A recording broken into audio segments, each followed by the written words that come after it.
Welcome to another episode of the Wood Couture podcast. Today we have the absolute pleasure to welcome on the show two ladies that are absolutely and truly committed to make a better world, for sure, and you're gonna hear all about it. And with us we have the one and only Mima Romanic and Liz Linforth from Studio Mae, London and Sydney respectively. Welcome. Hello. Thank you. Hi. Fantastic. So we're all excited, and please, to all our viewers, remember to like and subscribe, and above all, watch Liz and Mima video. You're gonna get inspired. I promise you. I read a lot about these ladies. So I was very intrigued and about your background and reading about your traveling, your favorite movies, your favorite food. Mima, I love you already. Your Negroni, particularly the Sake Negroni, is something that I love it. But it's about you. And what I want to know is, give us a bit of a background, but not the usual background, you know. When is the moment you find out that design was for you? The moment design was for me was probably from birth. I always was a creative person as a child. My parents really weren't sure what I was going to end up doing because I was always creating something, making something, obsessed with colors. And I think just naturally as I grew up, I realized that design was always something that came clearly to me, and it was what I have passion in, and I just decided to pursue it further into a career. What about you, Liz? For me, I have a bit more of a defining moment in my history. I was originally studying business and commerce at university, and it was during these studies in my early 20s that I was at a wedding, and it just so happened I got talking to another wedding guest, and I asked what she did for work. And she just said, you know, she's an interior designer. And my innate response was, oh, I would love to do that. And then literally the next morning I woke up and I thought, well, if that's something that's so innately, intrinsically a positive response, why don't I follow that and do that? So literally a week later, I enrolled into interior design, and then I finished off my business degree and also studied interior design too. Wow, you guys are well prepared. It's it's going to make my life easier today. Question: why changing from Conscious Crib to Studio Mae? When we started Conscious Cribs back in 2018 now, so a little bit of history about Mima and myself. We were both working at an architecture firm in London, and perhaps because we're two Australians working in London, but we bonded very quickly. Personally, we formed a friendship, but also from a design aesthetic, we bonded very quickly. We both really enjoyed bringing the natural environment indoors, having more of a pared back aesthetic to our design approach. And it was through these conversations and bonding that we quickly realized that we really wanted all of our designs to be grounded in more of a sustainable but also wellness focused way. So in 2018, we made that connection deliberate and formed Conscious Cribs. And really, when you think about the word, we loved it because conscious, being conscious for your mind, your body, as well as the planet. And cribs, we love alliteration because it was referring to your house, your home, your environment. And so that was the original, I guess, motivation or spark for the name Conscious Cribs. However, after being in business for a few years with that name, we quickly found that the two words in particular would trip people up a lot. Cribs were often associated with baby cribs, or people didn't quite get the colloquialism of the name. And so I guess as we grew as individuals and professionals and business owners, so did our business. And we started to have a think about the name, and we really saw our business as a true reflection of our personalities. Both Mima and I personally are very invested in all things to do with wellness, and we're also really passionate about interior design, obviously. So we came up with Studio Mae, and Mae is simply an acronym for Mima and Elizabeth. And we thought this was perfect because the company itself is an embodiment of our personalities. So that's where the change came about. And then also, in a beautiful coincidence, Mima's little baby girl is also called May. So that was kind of the icing on the cake of the universe telling us that it was the right name to change or proceed with. I was very pleased. I read that in an article about your daughter, Mima, called May, and I love that. So even coincident or not, but it's beautiful to have also a connection. Everybody's called May, basically. One's the company and one's my baby, which is great. My favorite name in the world. It's it's beautiful, absolutely beautiful. Now, tell me one thing. Is I want to ask you, when you decided to get together and form a studio, have you sat down and do the traditional way of doing business plan, budget, and that, or you just said, let's get on with that? We said, let's get on with it, didn't we, Liz? We definitely just felt like it's now or never. I think if you always think later, there'll always be something else that will, maybe delay you or something will come along. I think for us, it just felt like the right time. It felt like our hearts were aligned to that. We were very, very, very passionate about beginning. And we just dove right into the deep end, didn't we, Liz? Yeah, absolutely. I mean, in saying that, at the very beginning, we were lucky enough to pitch and be successful for a really large hotel job. So we also felt, okay, this is the perfect Kickstarter for our new business. From a financial point of view, we can leave our full-time jobs at the architecture firm. However, as Mima said, we hadn't done any business plan, no forecasting, no budgeting. And as I guess life would have it, the job, even though we won it, ended up falling through for other reasons. And that was probably our business learning number one. And then we then had to learn how to start from ground zero again and build it up. But as Mima said, once we figured out that this was a deliberate connection we wanted to make between wellness and interior design, we just knew intrinsically that this is what, in a way, like our purpose is, and it's the only way for us to move forward professionally and personally. The reason I've asked you this question is because everything I read about both of you individually as a professional and in your website is so consistent and is beautifully narrated. This is what I'm trying. That's the reason why I've asked you that question, because it's consistent, smooth. It's not the typical narrative that blah, blah, blah, blah, we do this, we do that. No, it blends in. So it captivates you, takes you and then takes you with you and you go. It's beautiful. Absolutely. I love that. I absolutely love reading. And there were, let's say, 4 key words that stood in my mind that very interesting is, number 1 is wellness, 1 is quality, 1 is consciousness, whether it's conscious design or conscious details, and then actually 5 slow interiors, and I was like, I don't know what it is, so I'm curious. And last but not least, which I think, I'm a great believer of that ancient principle, which was like, wow. Tell me a bit more about all this word, what it means for you. Yes. All of those points are quite important to us.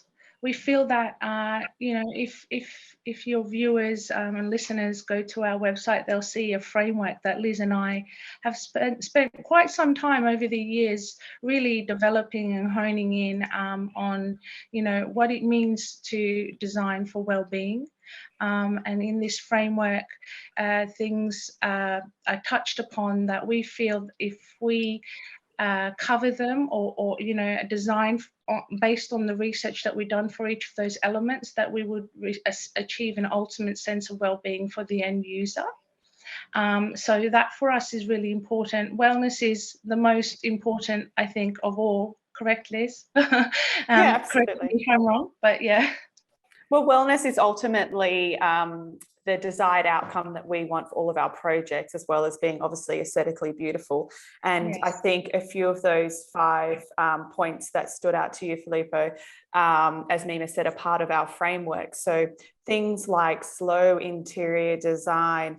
Through our research over the past few years, we've been quite devastated to have an understanding that interior design, like fast fashion, is becoming more and more popular, where people have this mentality of let's follow trends, let's buy cheap, mass-produced, flat-packed furniture so that our home or space can look like the latest trend, with the thought that in 3 years' time, we'll just throw it away and we'll start again. So that's actually like the antithesis of what we preach. We very much encourage our clients to buy slowly, invest in pieces that are made by local artisans, so that you're investing and supporting the local community, and so that also our clients have a connection to the hands that made a product rather than a factory, in a faraway land, because it's all of these kind of tactile and emotional connections we have to pieces of furniture and finishes that make us feel good and happy when we enter a space. So that's just one piece of research that we've delved into. You mentioned also ancient philosophies. We're very much intrigued and have done a fair bit of reading into philosophies such as feng shui, or even, the Scandinavian approach of Hygge living, and what that means, and how can we actually space plan to create good chi for our clients as well. And then how can we integrate those learnings, say, with some scientific principles that surround color and light psychology. So once you start delving into a few of these topics, you start to realize that there is actually a bit of a rabbit hole that you go down. And over the past 5 years, that's exactly what Mima and I have been doing. We've been going down those rabbit holes, collecting research and data on biophilic design, the scientific research, as I mentioned, and ancient philosophies, and really developing a framework of how we can use all of these teachings and research to underpin our designs. Because if we do integrate these, then the ultimate space is one that makes our clients feel good. That's right. And on top of that, we realize that, if we also incorporate materials that are non-toxic, work with brands that are ethical in the way they do their, manufacturing processes, down to their sustainability credentials, then it's almost like a full, 360 holistic approach, so that everything that we design and place into someone's space has a reason, there's a why, there's context behind it. We will either, be able to back it up with our scientific research or ancient philosophies, or even just, from the research from a company that we love to recommend that we feel is aligned with our principles and the way we love to approach a space. So basically, in a nutshell, our motto is, it's not just a look. Looks are important, yes, but it's a lifestyle approach, because we feel that, well-being is such a massive movement now. People are really self-aware of what they're eating, what they're wearing, the products they're using on their face, how vegan it is, all that sort of, wellness is very important, to exercise, but then it doesn't translate into their interiors. So when they come home or where they work, it's kind of forgotten, or maybe they just don't have enough information, which is where Liz and I felt that we need to be the people who can kind of help with that information and educate others to look more into why they're putting something into their space. Where is it from? How is it made? You know, and just to have more meaning and purpose and consciousness to being provided into their space. And then we realize that through our research, once you surround yourself with all these things, knowing it's non-toxic, knowing it's natural, knowing it's connected to nature, it does actually have a positive effect, not only on your physical self, but on your mental health as well, which is just a win-win for everybody. Do you know what is interesting? You use the word lifestyle, and which everybody use it everywhere, you know, and particularly in the hotel business, they call it lifestyle hotel, and they are all party places, you know, I mean, like SLS, Mondrian, or W hotels, you know, but. And it's interesting reading one of your articles, Liz. It was a personal interview on an Australian publication, and I love the definition that you give for the difference between a home and a house. I love that definition that you gave, that the home is bringing balance for the people you love, the people you entertain, and a house is just a place where you decorate it and just live within. Is now, for me, it's very butchery the way I say it. It's not as sophisticated as yours, but I love that, because for me, that is the definition of lifestyle. That's your lifestyle, but again, I must admit, I'm here overwhelmed with joy, because we did probably 62 episodes, and with all big interior design firms. And I read about everybody that come on the podcast. And again, I never seen, honestly, and I hope I'm wrong, but because it would be a crime otherwise. I never seen somebody that use words like neuroaesthetic or salutogenesis. Again, I can translate what it. Take me through about these two, particularly salutogenesis, that I don't even know what it is, to be very honest, but amazing. Sure. Well, I'll start with neuroaesthetics, because that's probably a slightly easier one. Oh, to be honest, they're quite simple when you break them down. They're just sometimes, you know, convoluted words that are used to describe a fairly simple approach to the design. But neuroaesthetics is essentially the scientific research behind why we as human beings feel good, or conversely not so good, when we enter a space. So a few of the reasons behind that is what we've touched on already, but there's things like, you know, the lighting design, the psychology behind that, as well as the color and finishes psychology. But an element that's really important is looking at the visual noise within a space. So a lot of people get visual noise confused with, say, minimalism, and that word can often evoke a sense of a sterile space that's void of, you know, any personality or warmth. But the way we see minimalism, or we call it as warm minimalism, is entering a space where you have carefully curated a few objects that actually mean something to you.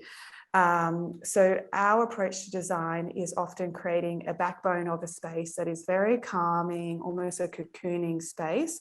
And then we guide our clients to have a few really sentimental pieces of either art or curated, furniture or objects that mean something to them. So when they enter a space, their eye can just rest on a few of those objects that invoke a sense of happiness to them, rather than being distracted by a lot of clutter or too many features that are at odds with each other. So that's a big component of neuroaesthetics. There's a lot of research that goes into it, but just to really break it down, it's having a sense of walking into a space and feeling good. And so what we do with our designs and research is looking at all the reasons as to why we can make that space feel good for that particular client.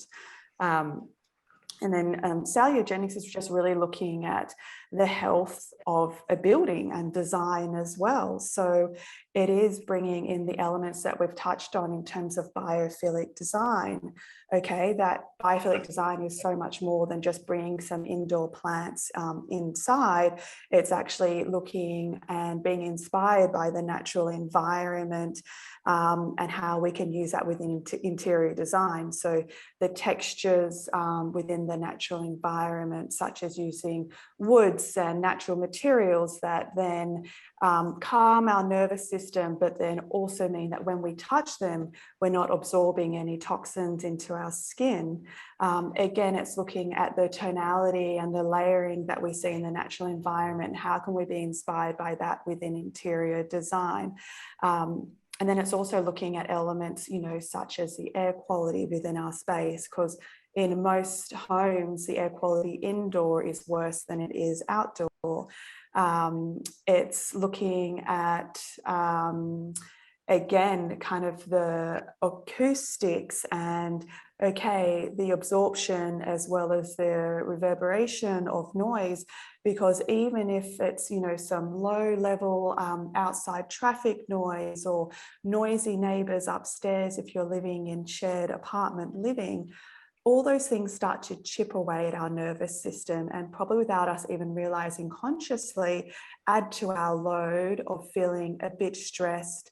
That then raises our cortisol levels, and then all of these things negatively impact our wellness. So how can we essentially look at all of the senses and how they're being cared for within our internal or building space and actually make this space work for us to really enhance our well-being and not detract from it?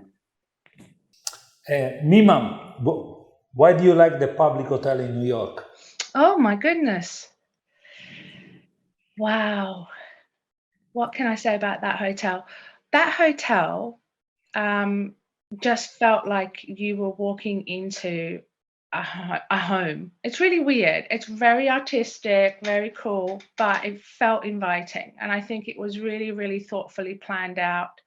The guest rooms were so simple, but again, unique in their approach. You could really see that there was a lot of thought behind it, even though it looked pared back. And I think that's very much emulates what Liz and I would like to, you know, have people understand about our designs. Even though it looks pared back, there's a lot of thought behind it, behind how you're using it and so forth. So the public hotel definitely had done its research in that sense. So I just love the experience of that hotel. I think it was fantastic. The you know, and also, you know, when people talk about well-being, they always just talk about serene spaces, quiet spaces. But us as human beings, we don't need just quiet spaces. I think that's where we go wrong. We need a balance. So we also need spaces where we love to interact with people, like Liz was saying, you know, eating around the table with our family, being able to have a little bit of, you know, joy and noise and music as well. I think it's about creating the spaces to adhere to both of those needs at certain times. But in overall, that's what really well-being is. And so like a hotel like the public had that, you know, it had a really cool bar that you can go and look at people and be in the atmosphere. But then if you wanted a quiet space, you could go to your guest room, and that was very, very done really well with, you know, subtle lighting and so forth and finishes. So I think it touched on those points in a really good way of understanding what we as human beings instinctively need in order to really feel balanced and, you know, just rested at the end of the day. There is, I think both of you, although I don't know you, you know what I mean, but I feel very confident in saying that you're very consistent people, because, again, people don't realize that when they get interviewed, you know, they tell a lot of things. And I like what you guys have said, that you have a ritual. Meditation in the morning, resting in the afternoon. And beautiful. That's another true practice of work-life balance. And again, yes, that proves your consistency and commitment to your movement, because I think it's a movement, yours. I don't believe it's a design style. It's a movement to make a better planet or place. Now, the question I have for you is, there is a lot of greenwash, I call it. A lot of people talk about sustainability, they talk, and I'm not an expert, so I find it very hard to talk because even for us as a company, we spend hundreds of thousands of dollars in, getting our sustainability playbook, CRS playbook and so forth, but we're not able to achieve not even 10% of what we said that we want to achieve. So I find it very difficult when I read a lot of people. But you guys are doing real jobs and you're doing real places. And you've been awarded even your butter house in Notting Hill. You won Designer of the Year. So again, it is certified proof that delivered. So what does it take to deliver a place that combines all the elements of well-being, sustainability? What does it really take? I think it has to take more thought. I know that sounds a bit, but more often I think on the designer's behalf, I think we're quite responsible. It falls on us, the responsibility of, if there's more demand on doing the right thing, applying the right finishes, creating the right spaces to work for our well-being and the planet, I think then everyone else will hopefully follow, and more education on the subject as well. So for us, that's really important in order to achieve the ideal space in real time. We are very aware that we're not 100% there. As you'll notice, we don't speak really sustainability that much. It's just an undertone in everything we do because our end goal is ultimate well-being for the people and the planet. And so for us, if we do any bid towards the good, if we talk to brands that are aligned and they're making, like yourself, making the effort, towards the better good, we know that we're on the way there, instead of not doing anything at all, not looking at anything, not caring where it's from or how it's done, and just putting it in because, and not even caring what happens afterwards. So I think that is a big important factor for Liz and me, that we put in, I guess, the extra effort to make sure that it is right quality, it is with the right, aligned brands, and the end result therefore speaks for itself. Absolutely. And I think to your point about greenwashing, Mima and I are most certainly seeing, particularly in the past couple of years, the big wave of greenwashing when it does come to sustainability, and even more so in recent months, a lot of firms greenwashing around, or loosely using the term well-being. And I mean, greenwashing will always be there when there's, when clients and consumers start to demand for a particular type of style.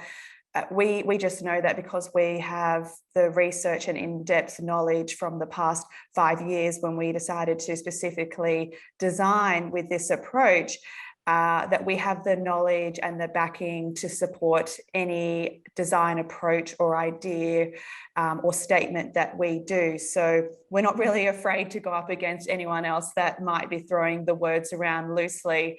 Unfortunately, it's just one of those things that happens, with any kind of industry. But I think, consumers and clients are pretty savvy these days, and they can see through companies that have genuine intentions and those that are just jumping on the bandwagon, so to speak.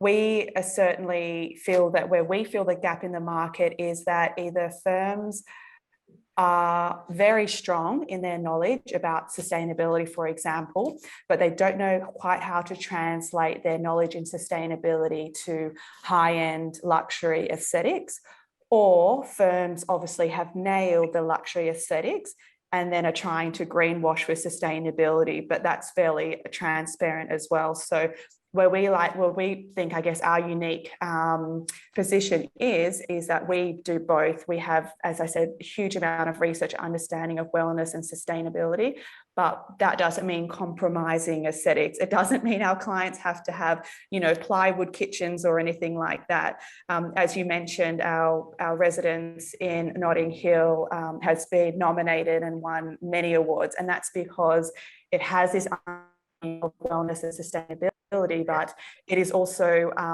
it would belong on the cover of Vogue Living, for example. So neither one or the other has to be compromised. Yes, we feel that also, you know, we've got years of experience in the luxury sector. So Liz and I really understand it inside and out. And I think adding in now the well-being aspects to that, and hopefully showing it like with Butter House, that it is possible to create beautiful spaces and still be conscious about the approach. That's, you know, the end goal for us, really. Does this conscious stroke responsible design come at a price? We definitely promote and position ourselves as the type of interior design firm that encourages and leads our clients to a more mindful way of living. And as I said, that means often buying slowly and investing in pieces that will last a lifetime, if not generations. So to be really handed down. We're certainly not about the fast interior design, as I mentioned before, in terms of this churn and burn approach to furniture and materials. So yes, of course, that might mean a higher cost at the beginning, but it's like anything in life that then pays dividends when that piece of furniture, for example, is still just as beautifully sturdy and visually appealing, you know, 10, 20 years down the track as it was on day one. So in the short term, it might be a little bit more, but in the long term, I most certainly think it ends up probably being cheaper in a way. It also means the way the house is designed, for example, you know, in terms of, we love working with architects that have, you know, passive architecture philosophies. It means, you know, they're more energy sufficient. So the client reaps benefits financially that way as well. The finishes are breathing. So it might mean that, for example, the gyp rock is less prone to getting mold if you live in a high humidity or heavily rainy area. So it's by investing in the quality early on, I think you then reap the financial benefits later on.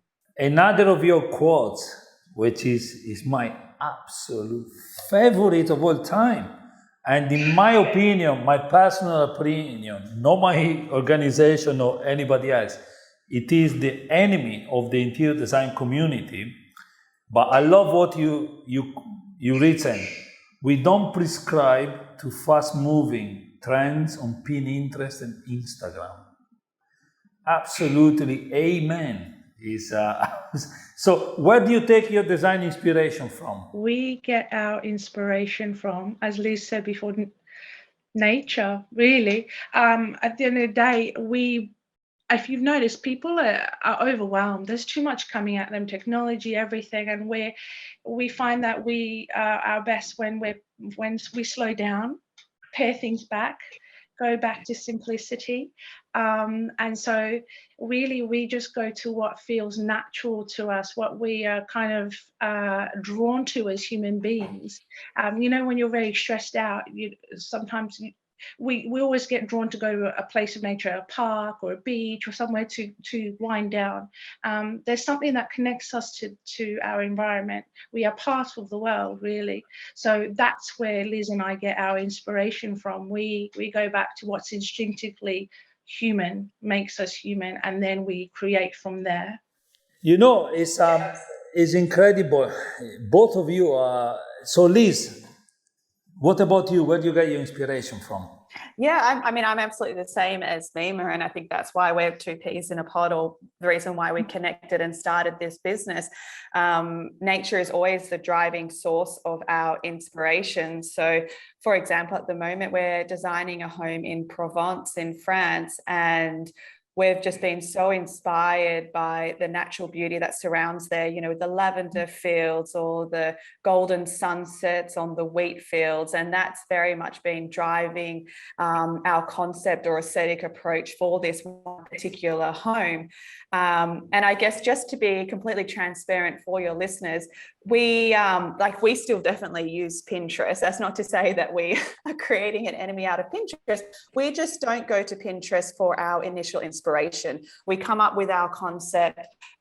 We drive our inspiration, as I said, from the natural settings of where the particular project is, or the architecture and how that speaks to us.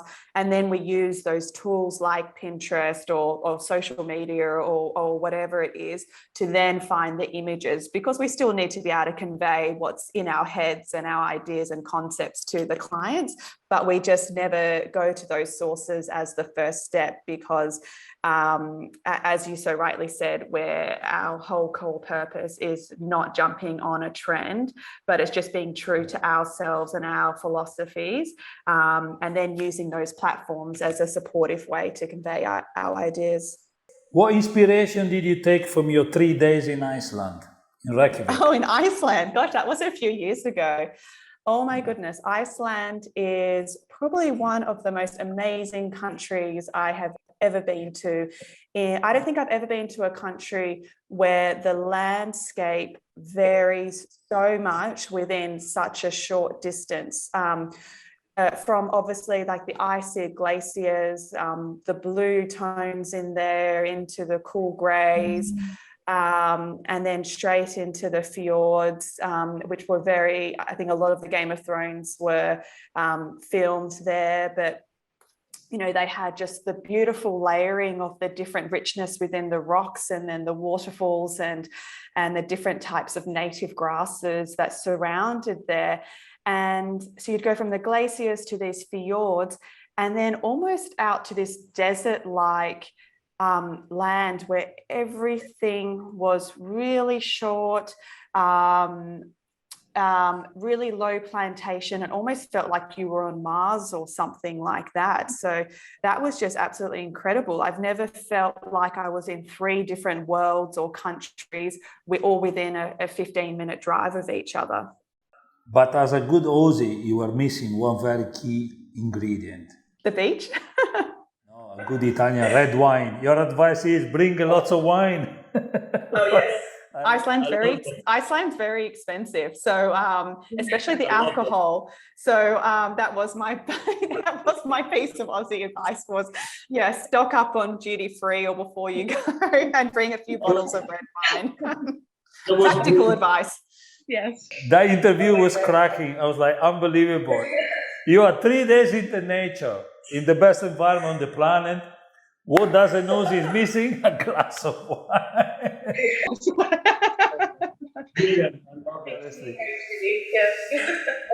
That was sensational. Now, we're coming almost to an end to our chat, and very inspiring. And I really recommend all our listeners to go and have a look at the narrative and the project, and anything is available in the public domain, or contact Liz and Mae, because really true supporter and ambassador of well-being and sustainability and all the good things being talked today, because not just a green chit-chat, it's true people.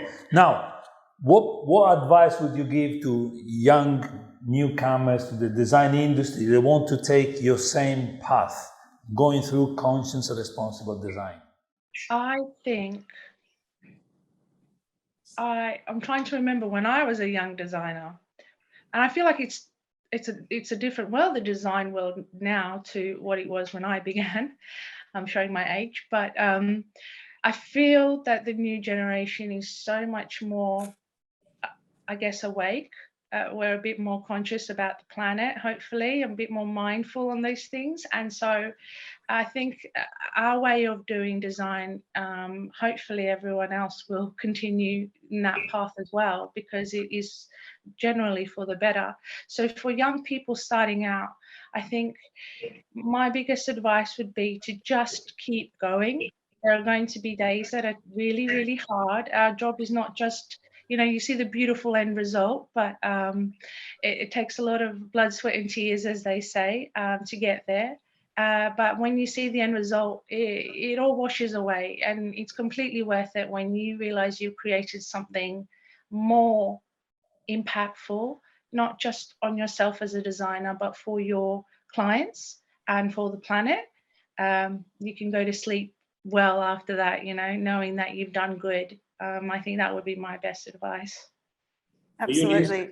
Yeah, as Mim said, we've had clients that, kind of almost like stern, very professional people, and at the end of the job, when they walk into their home, are literally jumping for joy within the space because the way it makes them feel is just so overwhelmingly positive. So being able to experience that and our clients' joy, as Mima said, is just all the motivation we need.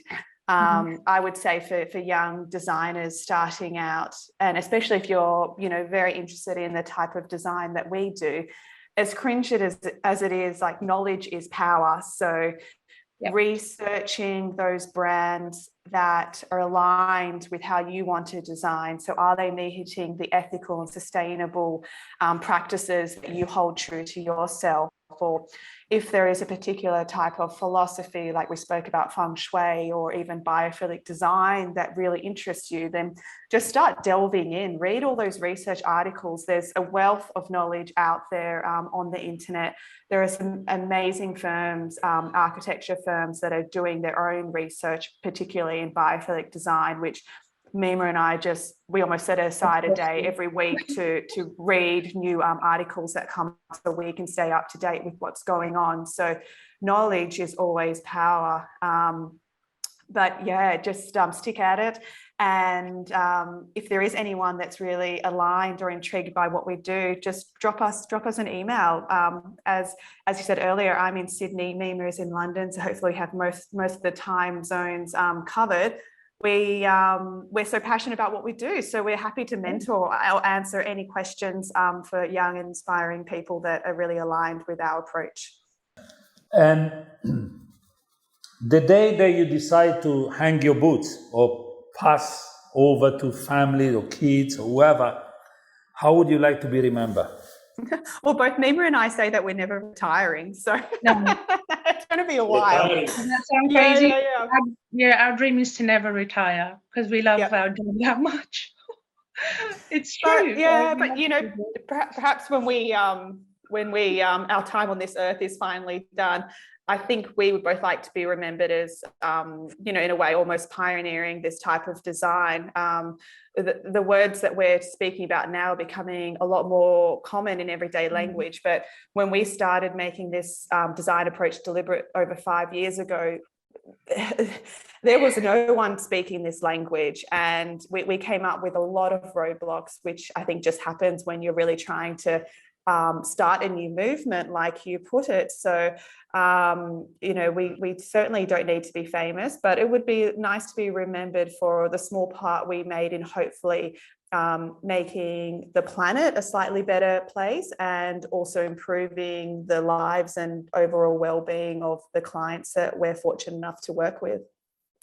And also improving, I guess, the interior design industry, the mentality of it. I think if interior designers feel like they're contributing to more than, just making it look right or a trend, and fitting within the budget, if there's just a little bit more meaningful connection for them to the design and to the client, everyone wins. Final question. If I put a massive giant white canvas on top of the tallest building on the wall, what message would you write on it? Oh, that's a good question. It's not just a look, it's a lifestyle.